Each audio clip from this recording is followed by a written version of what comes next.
Hi, my name is Hayzar and today I'm going to read The Ickabog by J.K. Rowling. I'm going to read the first chapter of the book. Chapter 1. King Fred the Fearless. Once upon a time, there was a tiny country called Cornucopia, which had been ruled for centuries by a long line of fair-haired kings. The king at the time of which I write was called King Fred the Fearless.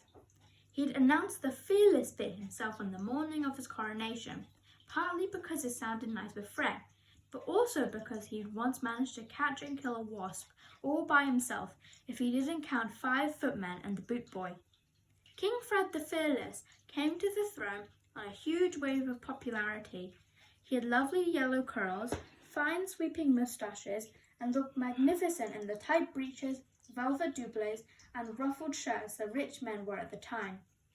Fred was said to be generous, smiled and waved whenever anyone caught sight of him, and looked awfully handsome in the portraits that were distributed throughout the kingdom to be hung in town halls. The people of Cornucopia were most happy with their new king, and many thought he'd end up being even better at the job than his father, Richard the Righteous, whose teeth, though nobody liked to mention it at the time, were rather crooked. King Fred was secretly relieved to find out how easy it was to rule Cornucopia. In fact, the country seemed to run itself. Nearly everybody had lots of food, the merchants made pots of gold, and Fred's advisors took care of any little problem that arose. All that was left for Fred to do was beam at his subjects whenever he went out in his carriage and go hunting 5 times a week with his 2 best friends, Lord Spittleworth and Lord Flapoon.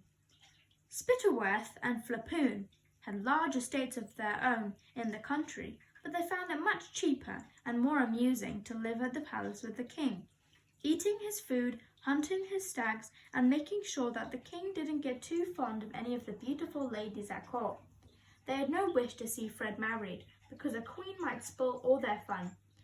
For a time, Fred had seemed to rather like Lady Islander, who is as dark and beautiful as Fred was fair and handsome. But Spittleworth had persuaded Fred that she was far too serious and bookish for the country to love her as a queen. Fred didn't know that Lord Spittleworth had a grudge against Lady Islander. He'd once asked her to marry him, but she turned him down. Lord Spittleworth was very thin, cunning and clever. His friend Flapoon was ruddy-faced and so enormous that it required 6 men to heave him onto his massive chestnut horse. Though not as clever as Spittleworth, Flapoon was still far sharper than the king.